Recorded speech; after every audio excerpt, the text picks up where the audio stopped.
நிறைய மரம் என்னது சாக ஆரம்பிச்சிருச்சுங்க. வெறும் குச்சி குச்சியாக வந்து அது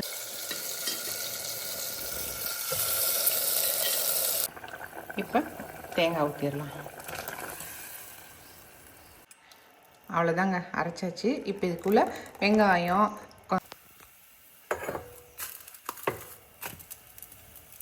நல்லா தான் இருக்குதா? நல்லா இருக்குன்னு சொல்லிட்டு நான் மறுபடியும் செஞ்சு தருவேன். இந்த கலர் புடவை தான் கட்ட போகிறேன். அதுக்கு நம்ம சாமந்தி பூவை பிச்சுக்கலாம். எனக்கு சாமந்தி பூ வாசமாக அடிக்குது.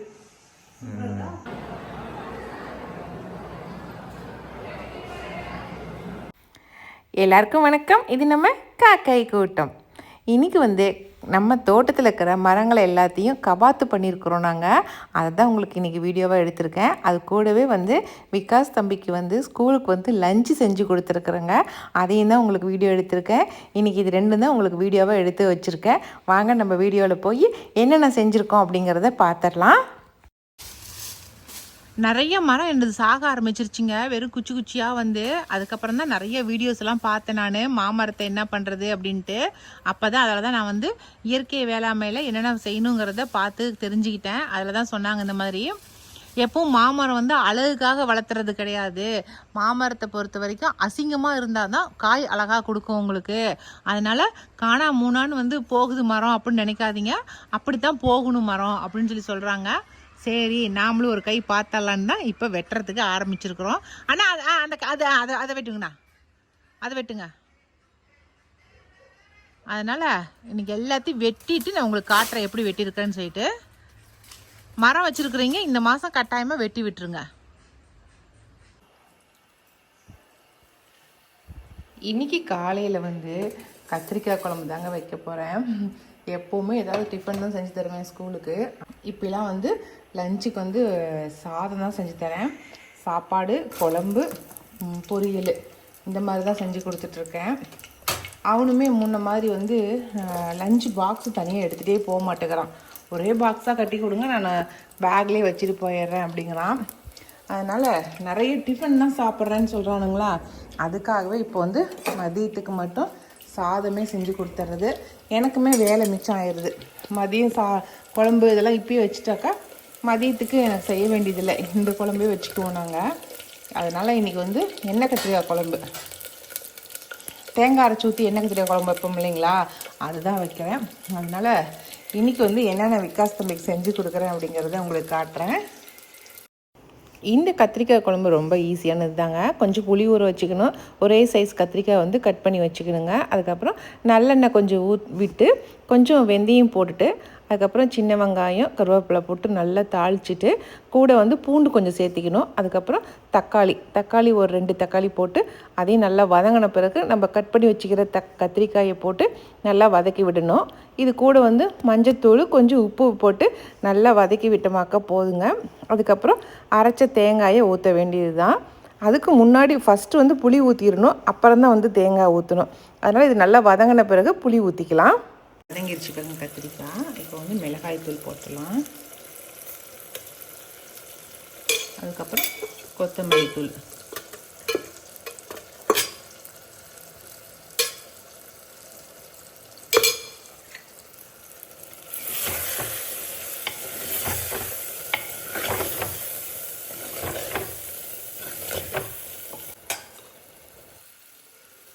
புளித்தண்ணி. ஃபஸ்ட்டு புளித்தண்ணியில் வேகட்டும், அதுக்கப்புறம் தேங்காய் ஊற்றிக்கலாம். நல்லா கொதிச்சு வரட்டும். கொஞ்சம் எக்ஸ்ட்ரா தண்ணி கொஞ்சம் ஊற்றிக்கலாம்.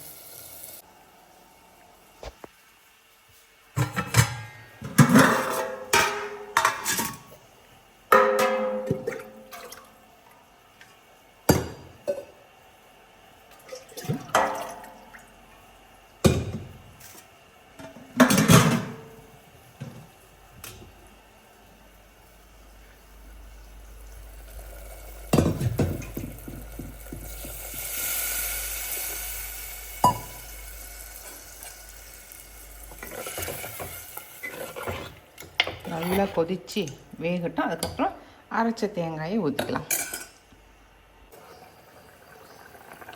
இப்போ தேங்காய் ஊற்றிடலாம்.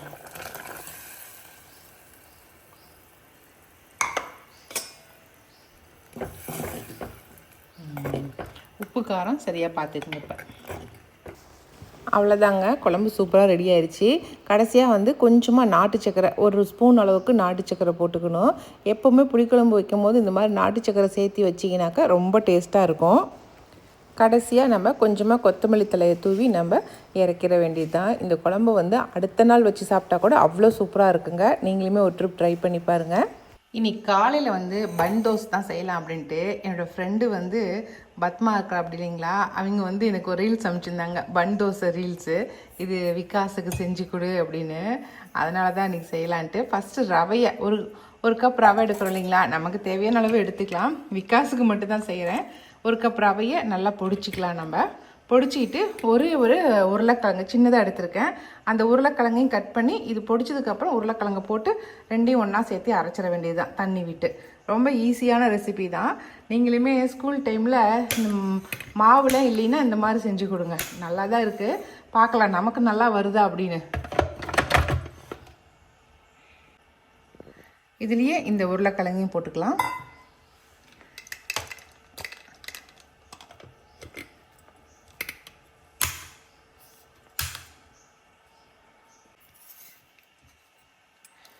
அவ்வளோதாங்க, அரைச்சாச்சு. இப்போ இதுக்குள்ளே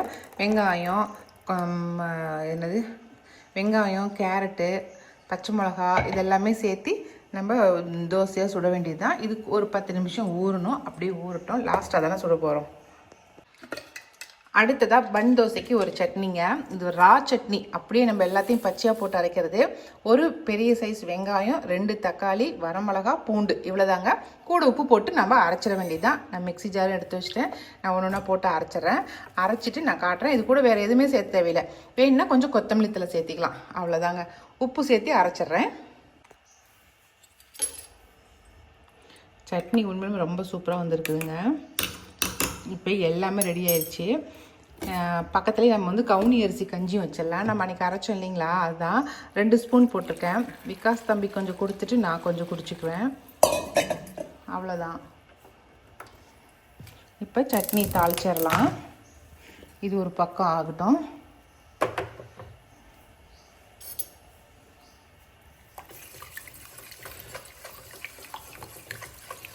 காலையில் ஒரு 2 பன் தோசையும் நமக்கு கவுனி அரிசி கஞ்சியும் ஒரு டம்ளர் குடிச்சிட்டு போனோன்னா நல்லா வயிறு ஃபில்லிங்காக இருக்கும். அதுக்கு தான் கொஞ்சம் கஞ்சி கொடுத்துறது.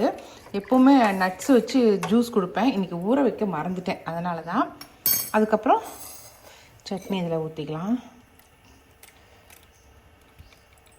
உங்களுக்கு இந்த சட்னி நீங்கள் சாப்பிட்டு மீதி கூட இருந்துச்சுனாக்கா தோசைக்கு மேலே வந்து அப்படியே வந்து இது பண்ணி விடுங்க, நல்லாயிருக்கும். அப்படியே பரப்பி விட்டு அதுக்கு மேலே வெங்காயம் போட்டு ஆனியன் தோசை மாதிரி கொடுங்க, ரொம்ப நல்லாயிருக்கும். இப்போ இந்த மாவு கொஞ்சம் நேரம் ஊறிடுச்சு. இதுக்கப்புறம் ஒன்றில் ரவையும் அந்த உருளைக்கிழங்கு தானே, பெரிய வெங்காயம் கொஞ்சம், கேரட்டு, கொத்தமல்லி தழை, பச்சை மிளகா இது எல்லாமே போட்டிருக்கேன். அதையும் இது கூட போட்டுடலாம். அடுத்ததாக கொஞ்சம் சீரகம் போட்டுக்கலாம். கொஞ்சமாக சீரகம்.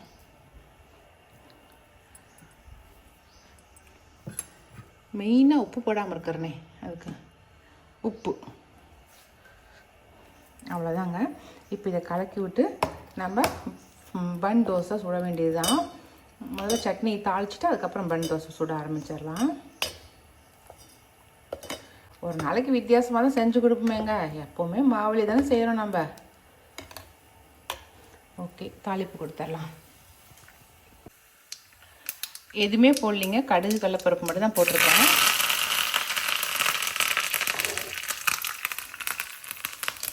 சட்னி தாளிச்சாச்சு. இப்போ அடுத்ததான் அதுலேயே வந்து நம்ம பன் தோசை சுட்டுடலாம்.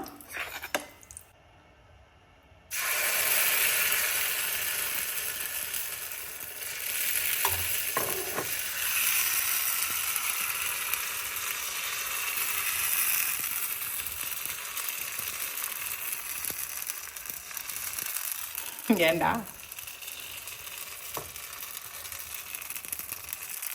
இன்றைக்கி ஒன்று வச்சு ஒரு டிஷ்ஷை வந்து ரெடி பண்ணுறேன். கொஞ்சமாக நெய் விட்டுக்கலாம். ஓகே, வேகட்டும் அப்படியே.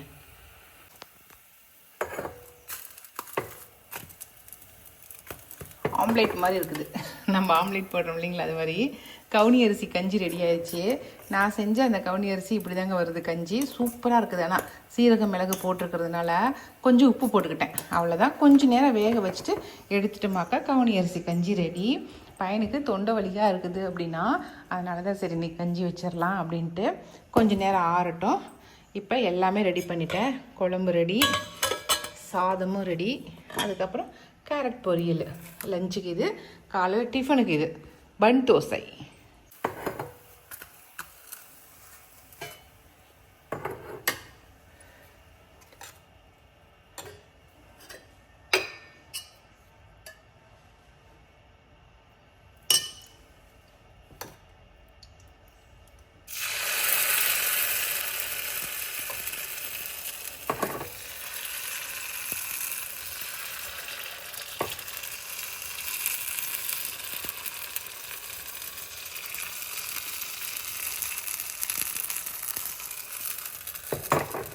ஓகே, பன் தோசை ரெடி. இந்த தம்பி எலி, விகாஸ் தம்பி எலி, எனக்கு டெஸ்டிங் எலி. தம்பி சட்னியும் புதுசு, இந்த பன் தோசையும் புதுசு. உட்காந்து சாப்பிட்டு பார்த்து சொல்லு.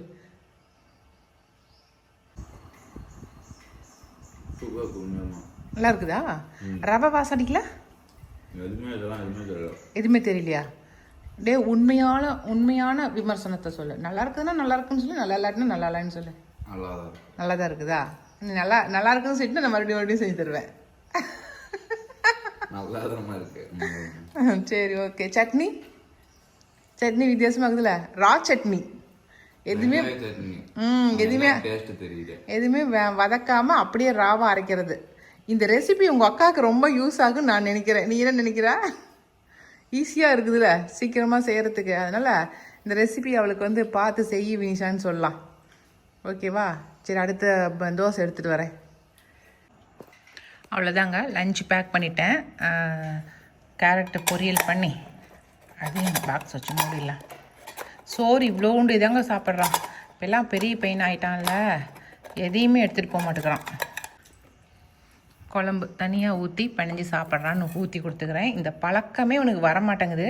இப்போ தான் ஒரு வாரமாக இந்த பழக்கத்தை செஞ்சிட்ருக்கேன். முடிஞ்சிருச்சு வேலை. இது கவுனி அரிசி கஞ்சி எனக்கு அவனுக்கும். இதில் கொள்ளு போட்டிருக்கிறதுனால இப்போ சளியாக இருக்குது அப்படின்னா அதுக்காகவே தான் மெயினாக இப்போ கொடுத்தேன். இந்த சளி டைமில் இந்த மாதிரி கஞ்சி ரெடி பண்ணி நீங்கள் ரெகுலராக கொடுத்துக்கிட்டே இருந்தீங்கன்னா உங்களுக்கு சளி தொந்தரவு வராது. ஏன்னா கொள்ளு கொடுக்குறோம் இல்லைங்களா, அதனால் உடம்பும் இளைக்கிறதுக்கு ஆரம்பிக்கும். கொள்ளு இருக்கிறதுனால கொளுத்தவனுக்கு கொள்ளும், இளைச்சவனுக்கு எள்ளும் கொடுக்க சொல்லுவாங்க. எப்படி பழமொழி? ரூபர். கொஞ்சம் எல்லாம் சூடாக குடிக்கணும், அப்போ தான் நல்லாயிருக்கும். நல்லா இருக்கா இல்லையா? நல்லா நல்லா இல்லையா உனக்கு? அப்படி தான் இருக்கும். நல்ல உடம்புக்கு நல்லதாக இருக்கிற பொருள் எதுவும் பிள்ளைங்களுக்கு பிடிக்காது. குடி, எனக்கு ஒரு டம்ளர்.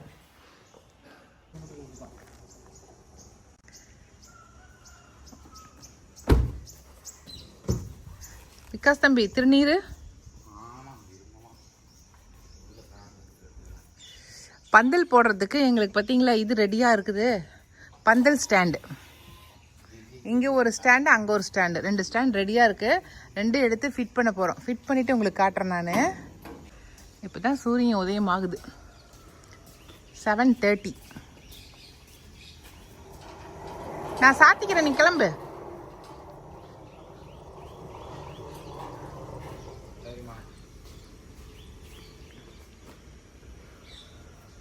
மாமரத்தை பார்க்கவே இப்போ தான் பளிச்சுன்னு இருக்குது. இந்த பக்கத்தில் இருக்கிறது அந்த பக்கத்தில் இருக்கிறது நல்லா தெளிவாக தெரியுது. வீட்டுக்கு மேல்காட்டில் இருக்கிற மாமரத்தையும் வெட்டி விடலான்னு வந்துட்டோம் இன்றைக்கி.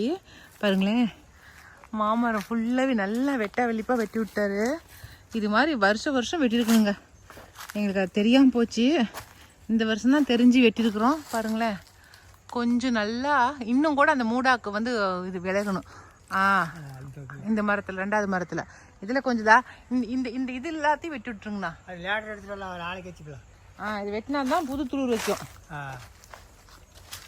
பாருங்க அந்த மரம் ஃபுல்லாக அடம்பாக இருக்குது, அதையும் வெட்டி விடலாம். இது இன்னும் கொஞ்சம் வெட்டி விடணும். நல்லா மேலே சூரிய ஒளி வந்து மரத்துக்குள்ளார படணுங்கிறாங்க. ஒவ்வொரு களை எடுத்தா போதும். ஆமாம், அதில் அதில் இருக்கிறத எடுத்து விடுங்கண்ணா. இன்னைக்கு நான் வரல இங்கே, அதனால் அவர் அதிகமாக எடுக்கலை. இந்த சைடு இருக்கிறது எல்லாத்தையும் அரைக்கி விட்டுறலாம். அது மட்டும் இல்லை, நம்ம அத்தி மரத்தையுமே வெட்டி விட்டுட்டோம். மேல்காடு ஃபுல்லாகவே எல்லாம் வெட்ட ஆரம்பிச்சிட்டோம். எல்லா மரத்தையும் பாருங்கள், நல்லா அத்தி மரம். அப்போ தான் நல்ல வெயில் உள்ளே படுது.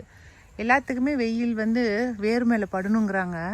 அதுக்கு தான் திக்காலுக்கு ஒன்று போகட்டும்னு சொல்லிட்டு நல்லா வெட்டிட்டோம். காய் அடம்பாக இருக்குது, ஆனால் கீழெல்லாம் கொஞ்சம் சுத்தம் பண்ணி விடணும். சுத்தம் பண்ணால் தான் காய் பறிக்க முடியும். பாருங்க, எல்லாம் வெட்டி போட்டது, நேற்று வெட்டி போட்டது. இதெல்லாம் சுத்தமாக வெட்டியாச்சு. மேல்காட்டில் கொஞ்சம் இடம் இருந்துச்சு, கேப்பு. அந்த கேப்பில் தான் வந்து கத்திரி செடி வச்சுருக்குறேன். அந்த கத்திரி நாற்று எல்லாம் நேற்று கொத்தி விட்டுட்டாங்க. சூப்பராக இருக்குது. இப்போ தட்டாமல் இருக்குது பாருங்களேன், அழகா. இந்த பறந்த மழை வருன்னு சொல்லுவாங்க, பார்க்கலாம் இன்றைக்கி மழை வருதான்னு. ஃபுல்லாகவே பறக்குது. ஒரு மரம் விடாமல் எல்லா மரத்தையும் வெட்டி விட்டோம். கவாத்து பண்ணிட்டோம். இப்போதான் பார்க்குறதுக்கே அழகாக இருக்கிறாங்க ஒவ்வொரு மரமும். இதெல்லாம் பாருங்கள், வெட்டி விடுவோம். இது வந்து பன்னீர் கொய்யா. இன்னும் கொஞ்சம் வேணாங்கிற செடியெல்லாம் வெட்டி எடுத்துட்டு கொஞ்சம் நீட்டாக பண்ணிக்கலாம். அடுத்து வந்து பம்ப்ளி மாஸ், இதை வந்து வெட்ட போகிறோம். வெட்டுறதுன்னா மரத்தை ஃபுல்லாக வெட்டல, கீழே தொங்குறதெல்லாம் கொஞ்சம் கட் பண்ணி விடலாம். நல்லா பெருசாக வளர்ந்துக்குச்சு. கொஞ்சம்லாம் முட்டு கொடுத்து கொஞ்சம்லாம் வெட்டி விட்டு கொஞ்சம் அழகுபடுத்தலாம். சூப்பர். இன்றைய தோட்டத்து பணி நிறைவடைந்து விட்டது. போகலாம் நம்ம.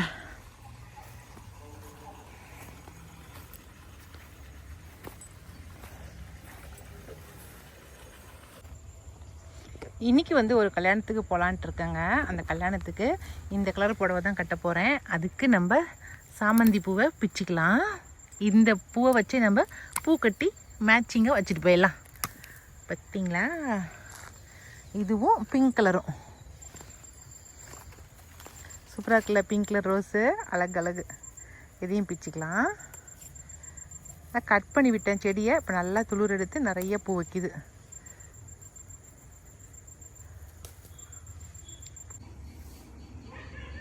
பறிச்சுட்டு வந்த பூவை பார்த்தீங்களா, சூப்பராக கட்டிட்டுருக்கிறேன். ஏன்னா நான் கட்டிக்க போகிற சாரீக்கு வந்து ஆரஞ்சு ஒரு மாதிரி இந்த எல்லோ ஷேடு தான், அதுக்கப்புறம் பிங்க்கு க்ரீன் இருக்குது. அதனால அந்த ஷேட்லேயே கட்டலான்னு கட்டிட்டுருக்கிறேன். எப்படி அழகாக இருக்கா சொல்லுங்கள்? அழகாக இருக்கா? நம்ம வீட்டில் இருக்கிற பூவையே வந்து எதையோ ஒன்று எடுத்து நம்ம இப்படி கட்டிட்டோமாவே சூப்பராக இருக்கும். ரோஸ்மேரி இருக்கு இல்லைங்களா, அந்த இதுதான் இது. ஆனால் வாசமாக இருக்குது. ரோஸ்மேரியா? இல்லை, இது வேறு என்னமோ. அங்கே ரோஸ்மேரியில் இந்த மறிக்குழந்துன்னு சொன்னாங்க, அதுதான் இது. மறிக்குழந்து தான், அதுதான் வச்சுருக்கேன். அதையும் சேர்த்து வச்சு கட்டியிருக்கிறேன். எப்படிங்க? அப்புறம் மல்லிகைப்பூ கூட வச்சு கட்டுவாங்க. இப்போ நாங்கள் ஃபேன்சி ஃப்ளவரோடு வச்சு கட்டுறோம். குட்டி ரோஸு, அதுக்கப்புறம் மேரி கோல்டு, அதுக்கப்புறம் மறிக்குழந்து. எப்படி கொசு கடிக்குது தானேங்களே? பிச்சை எடுத்துட்டு இருக்குது. கரெக்டாக 6 மணி, அதனால் கொசு கடிக்குது. அவ்வளோதான். இந்த பூவை கட்டிட்டு முழுசாக கட்டினதுக்கப்புறம் நான் காட்டுறேன். சும்மா கால் கட்டு தான் கட்டுறோம், ஈஸியாக இருக்கும் அது. வீடியோவில் நிறைய பேர் நிறைய விதமாக கட்டுறாங்க, என்னமோ நமக்கு தெரிஞ்சது கட்டுறோம், அவ்வளோதான். அப்படி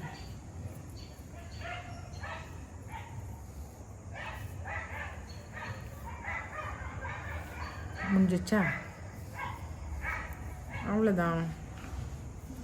சூப்பர்.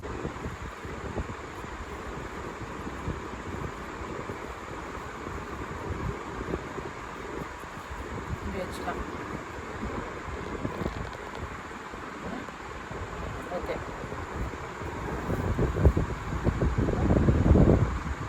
சூப்பராக ரெடி ஆகிடுச்சு. ஜருகை இல்லாத பட்டு சாரீ இது. இதுவும் நம்ம தறி சாரியே தான். இதெல்லாம் அப்போ நெஞ்ச சாரீங்க. நல்லா பாலும்பழம் சாரீ மாதிரி தாங்க. மேலே ஒரு கலர் கீழே ஒரு கலர் இருக்கிற சாரீ தான். எப்படி இருக்குன்னு சொல்லி சொல்லுங்கள். நான் பூ கட்டினேன் இல்லைங்களா, அந்த பூ பருங்க வச்சுட்டேன். நல்லா எனக்கு சாமந்தி பூ வாசமாக அடிக்குது. அழகா இருக்கா தம்பி? சூப்பராக இருக்குது. இது வந்து கட்டங்கட்டமாக போட்டிருக்குதுங்கிறதுக்காகவே ப்ளவுஸ் வந்து கட்டங்கட்டமாக போட்டேன். இந்த மாதிரி டிசைன் கொடுத்து போட சொன்னேன். சூப்பராக தைச்சி கொடுத்தேன். கைக்கு மட்டும் டிசைன் போதும் அப்படின்ட்டு, ஆனால் சிம்பிளாக இருக்குது அப்படின்ட்டு இந்த இந்த சாரீ செலக்ட் பண்ணி கட்டியிருக்கேன். எப்படி இருக்குன்னு சொல்லுங்கள். இதுக்கு மேட்சிங்காக வந்து இது வந்து ஒரு டாலர் மேட்சிங் ப்ளூ கலராக இருக்குங்கிறதுக்காகவே ப்ளூ கலர் டாலர் வச்சு போட்டிருக்கேன். அழகாக இருக்குது தானே. இதனுடைய செட்டு இதனுடைய தோடு இருக்குது, ஆனால் தோடு சின்னதாக இருக்குது. அதனால தான் பெரிய தோடாக போட்டாச்சு. நம்ம ஃபேஸ்க்கு பெரிய தோடு தான் எடுப்பாக தெரியும். அதுதான். காஃபி குடிச்சிட்டு இப்போ நம்ம கல்யாணத்துக்கு கிளம்பலாம். மகளில் காஃபி குடிச்சிட்டு கல்யாணத்துக்கு கிளம்பலாம். ஆமாம். அங்கே கல்யாணத்துக்கு போன இடத்துல நம்ம சப்ஸ்கிரைபருங்களை கொஞ்சம் பேர்த்த பார்த்தேன். அவங்க எல்லாம் ஆசையாக வந்து நம்மக்கிட்ட பேசினாங்க.